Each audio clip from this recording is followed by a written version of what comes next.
Ravi de vous retrouver. Bonjour à toutes et à tous et voici les titres de cette édition. Les médias en ligne du Bénin autorisés à émettre par la HAC sont désormais regroupés en associations. L'Union nationale des médias en ligne au Bénin a vu le jour le samedi 9 mars à Cotonou. Les détails sont à suivre. Le Festival des Arts au féminin s'est tenu ce mardi 12 mars à l'université d'Abomey-Calavi pour célébrer l'entrepreneuriat féminin au Bénin. C'était avec la participation d'une délégation d'entrepreneurs féminins venus du Togo. Et pour célébrer l'impact et la force des femmes béninoises, nous vous proposons de suivre dans cette édition le parcours professionnel d'une jeune béninoise qui s'investit dans l'accompagnement des startups et PME au Bénin.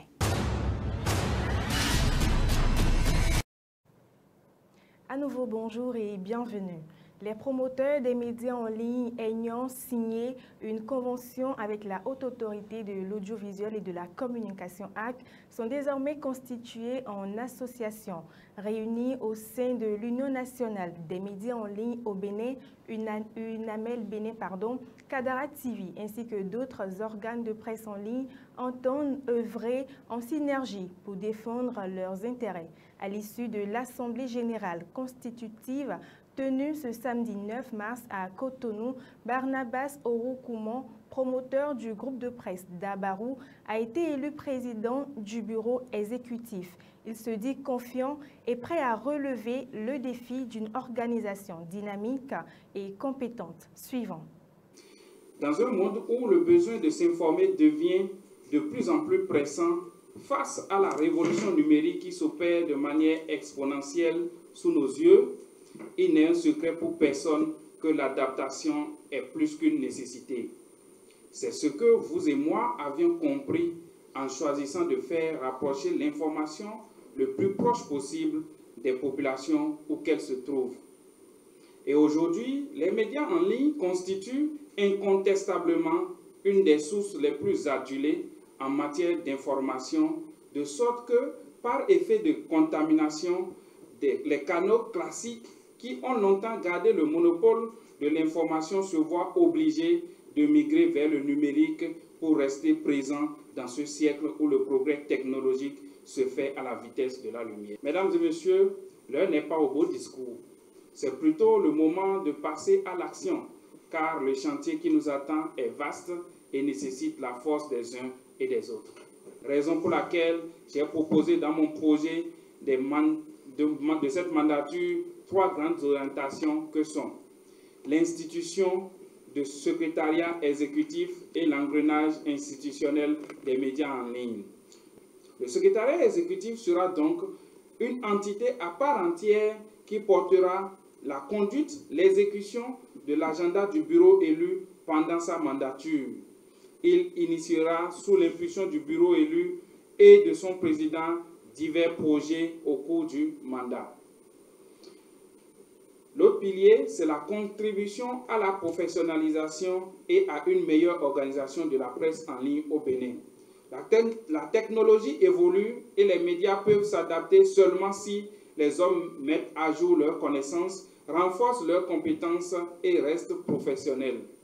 Il faut rechercher la connaissance au quotidien à travers des formations. Et le dernier pilier, c'est le développement de l'esprit associatif et l'élargissement de la communauté. Une association, c'est des hommes avec des réalités diverses. Il est important que l'accent soit mis sur l'homme. Le membre de l'UNAMEL qui doit être éduqué à vivre en groupe et dans la discipline pour faciliter la réussite des actions collectives à mener. La concurrence déloyale entre les médias membres de cette association est à combattre et pour cela, il y a intérêt à mettre des dispositions en place qui garantissent et fortifient la survie de l'association. Chers confrères, fiers d'appartenir à cette union, je vous convie au travail sans relâche dans une unité d'esprit pour une association forte. Vive la presse en ligne au Bénin, vive l'UNAMEL, je vous remercie. On l'annonçait en titre, le Festival des arts au féminin s'est tenu ce mardi 12 mars à l'université d'Abomey-Calavi. Initié dans le cadre de la Journée internationale des droits de la femme, c'est un festival qui a été conjointement organisé par l'ONG Afrique Pleine d'Avenir et l'ONG Envol. La 4e édition de ce festival est placée sous le thème « L'entrepreneuriat féminin au Bénin ». Il met en lumière le travail des entrepreneurs béninoises. Reportage.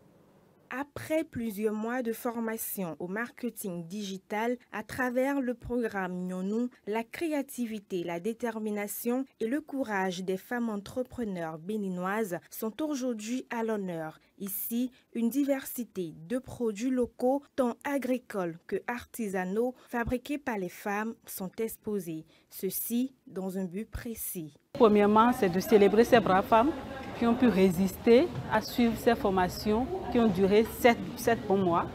Et ensuite, maintenant, les permettre, les rendre visibles auprès d'un public plus large, faire connaître leurs produits auprès d'une plus grande audience.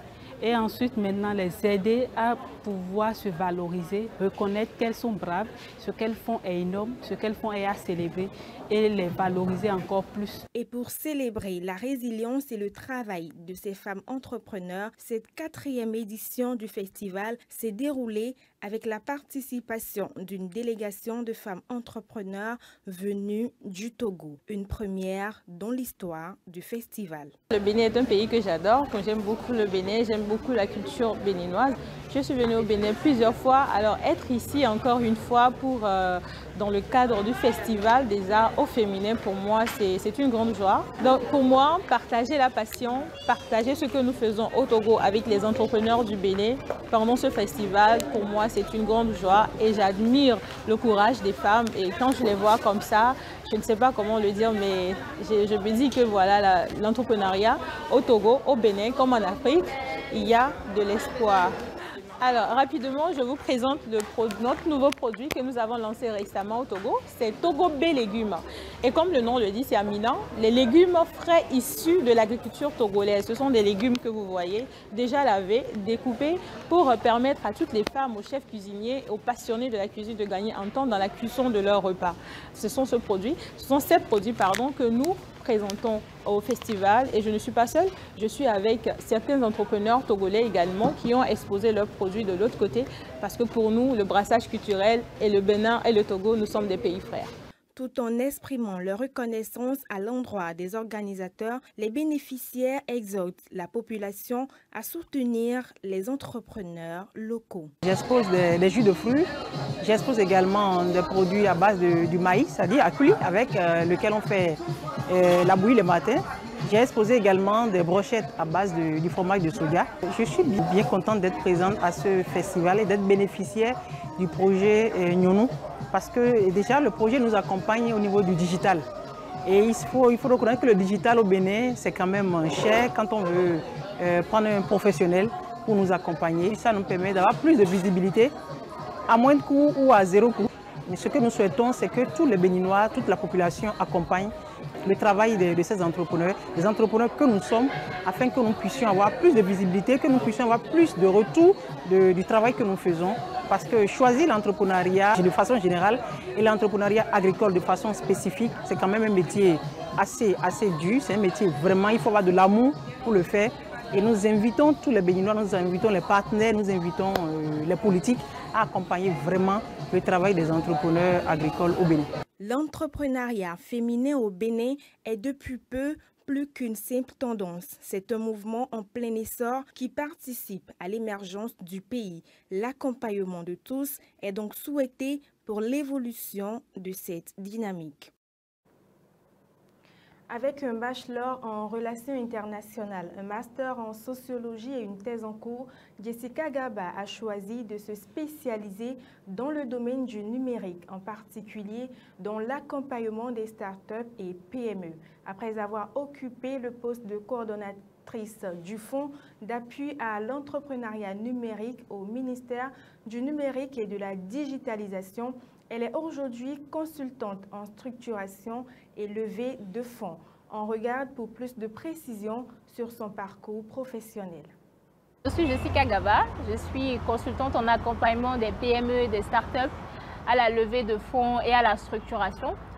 Alors moi, je suis sociologue de base. J'ai commencé ma formation en sociologie. J'ai fait également avant ça un bachelor en relations internationales.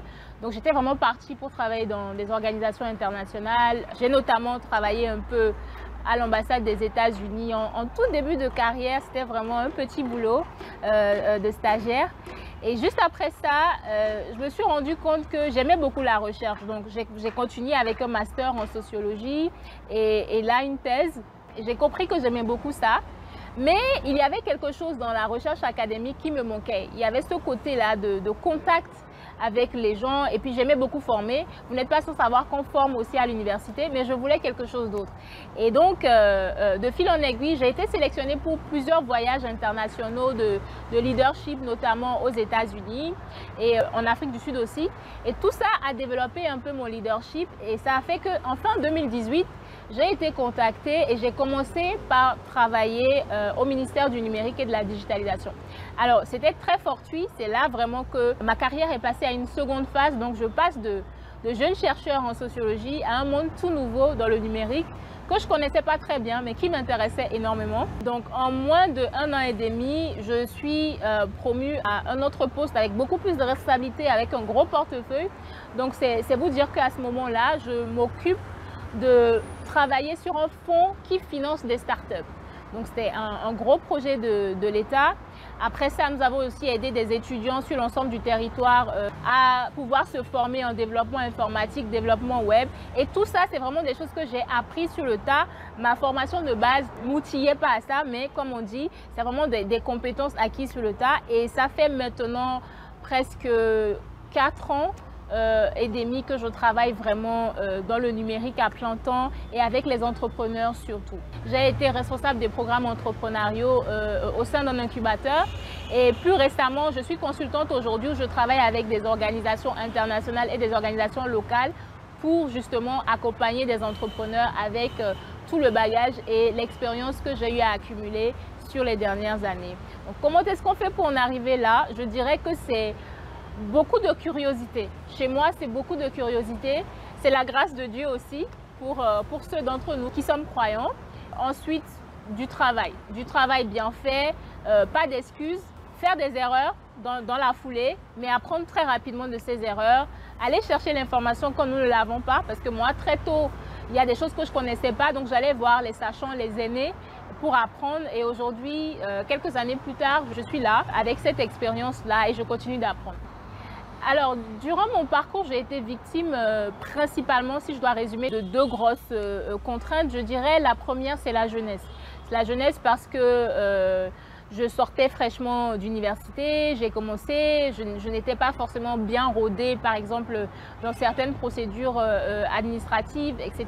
Donc, être à chaque fois la plus jeune dans une pièce, dans une salle de réunion, ce n'est pas toujours aisé parce qu'il y a cette conception-là de la jeunesse comme étant des personnes sans expérience ou comme étant des personnes à qui on ne doit pas confier des postes de responsabilité, ce qui n'est pas du tout vrai. Deuxième challenge, c'est le challenge sur le fait d'être une femme. C'est le challenge sur le fait d'être une femme.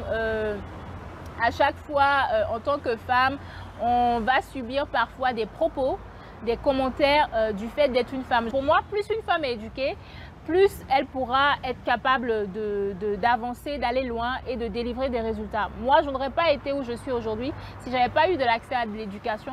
Je n'aurais pas été où je suis aujourd'hui si on ne m'avait pas donné des opportunités aussi. Parce que j'ai eu des opportunités de voyager, d'étudier à l'extérieur, d'apprendre d'autres choses. Donc vraiment tout ça, pour la femme comme pour l'homme, ça nous donne plus de confiance. Mais encore plus pour la femme, c'est très important d'être exposée à de l'éducation sous toutes ses formes. Ça peut être de l'éducation en ligne, de l'éducation vraiment très très variée. Mais pour moi, l'éducation, c'est la clé. Et j'ajouterais qu'il faudrait aussi aider les femmes à avoir plus confiance en elles. Donc avoir des rôles modèles, avoir des personnes. Moi aujourd'hui, des femmes comme Maître Marie-Élise Bédot dans mon enfance m'ont vraiment beaucoup inspirée.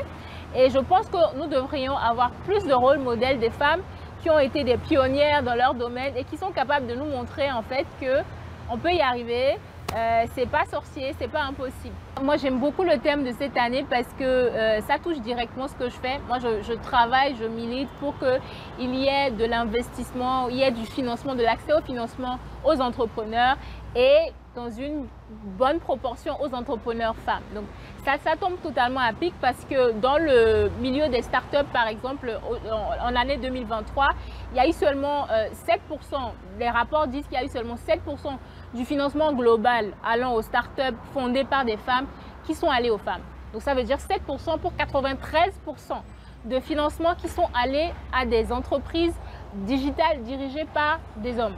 Donc ça vous montre déjà que ce thème est à point nommé.